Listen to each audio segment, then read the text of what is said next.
మతం, ప్రాంతం, భాషతో సంబంధం లేకుండా భారతీయులందరూ ఒక్కతాటిపై నిలబడి ఉగ్రవాదాన్ని ఖండిస్తున్నారు. ఈ సంఘీభావం దేశ ఐక్యతని చాటి చెప్తోంది. ఈ నిరసనల్లో అన్ని వర్గాల ప్రజలు స్వచ్ఛందంగా పాల్గొనడం విశేషం. ప్రజలు పాకిస్తాన్ జాతీయ జెండాలని రోడ్లపై అంటించి కాళ్లతో తొక్కుతూ నిరసన తెలుపుతున్నారు. అయితే హిమాచల్ ప్రదేశ్ లో ఒక యువతి రోడ్లపై అంటించిన పాకిస్తాన్ జెండాల్ని తొలగించి కాళ్లతో తొక్కనివ్వకుండా అడ్డుకుంది. దీంతో స్థానికులు ఆమెపై ఆగ్రహం వ్యక్తం చేశారు. సదరు మహిళతో వాగ్వాదానికి దిగారు. పాకిస్తాన్ జెండాని తిరిగి రోడ్డుపై అంటించాలని కోరారు. కానీ దానికి ఆమె నిరాకరించింది. పాక్ జెండాని రోడ్డుపై నుంచి ఎందుకు తీశావు? మీరు పాకిస్తాన్ కి మద్దతిస్తున్నారా అంటూ ఆమెని స్థానికులు ప్రశ్నించారు. తిరిగి పాక్ జెండాని రోడ్డుపై వెయ్యాలని, లేకుంటే వీడియో సోషల్ మీడియాలో పోస్ట్ చేస్తామని తెలిపారు నిరసనకారులు. అయినా ఆ యువతి నిరాకరించింది. దీనికి సంబంధించిన వీడియో నెట్టింట వైరల్ గా మారింది. తాజాగా ఈ వీడియోపై మెగా కోడలు లావణ్య త్రిపాఠి రియాక్ట్ అయింది. మన సైనికులు తమ జీవితాల్ని పణంగా పెట్టి మన దేశాన్ని రక్షిస్తున్నారు.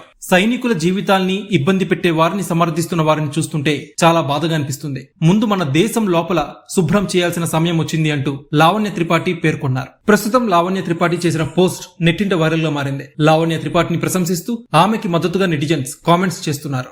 దేశం మీద ప్రేమ చూపించాల్సిన ఈ సమయంలో పాకిస్తాన్ కి మద్దతు తెలుపుతున్న ఘటనలు ప్రజల్లో కలకలం రేపుతున్నాయి. ఇక ఇవాళ ఉదయం పవన్ కళ్యాణ్ కూడా ఇంచుమించు లావణ్య త్రిపాఠిలానే రియాక్ట్ అయ్యారు. మన దేశంలో పుట్టి మన దేశంలో ఉంటూ కొందరు పాకిస్తాన్ కి మద్దతుగా మాట్లాడుతున్నారు. అలాంటి వాళ్ళు సమాజానికి ఏం మెసేజ్ ఇస్తున్నట్టు అంటూ AP deputy CM Pawan Kalyan ప్రశ్నించారు. మత ప్రాతిపదికన 26 మందిని చంపినా పాకిస్తాన్ కి అనుకూలంగా మాట్లాడడం సరికాదని, ఉగ్రవాదం, హింసపై అందరూ ఒకేలా స్పందించాలని, కశ్మీర్ భారత్ లో భాగమని, ఇలాంటి విషయాలపై ఓట్లు, సీట్ల కోసం మాట్లాడకూడదంటూ పవన్ కళ్యాణ్ చెప్పారు.